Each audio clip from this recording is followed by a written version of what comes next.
So, when we talk about strategy for your startup over the years, you learn a lot, right, in terms of where to focus. You already gave some examples. What have you learned to say no to over 14 years?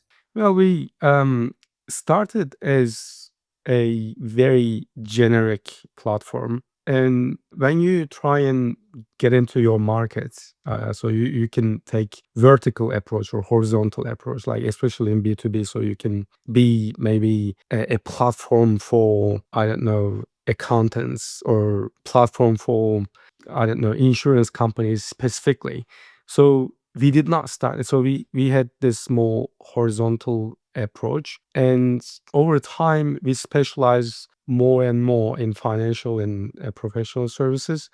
But still, I believe Clinked is a little bit more generic than like other vertical solutions. There are pros and cons to this. Of course, like one of the disadvantages is that when you try to create a persona or when you try to target certain segment of the market, you face with challenges in terms of defining that persona, defining the role, and it makes the outbound lead generation a lot more harder. So what I would say is like, if your lead generation, if your sales strategy is purely outbound, it's better to be, focusing on a particular vertical. Yeah, then you need to be much more precise, right?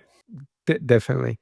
But otherwise, like with our content marketing approach, so we try to tap into different markets, but still they're all connected, and so still similar. So they have similar needs, but it could be a few different industries. So yeah, I think it depends on your company, what you're selling, what type of go-to-market strategy you have. But for us, it wasn't a vertical, specific vertical, so it's a bit more generic. And then in terms of your product marketing, what have you found works best trying to have two or three things that you really differentiate on and that's always like the top of your messaging?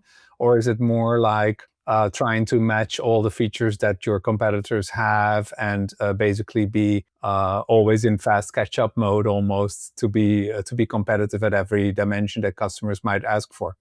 Yeah, what we did early on is that so first 10 customers, it was extremely difficult to get.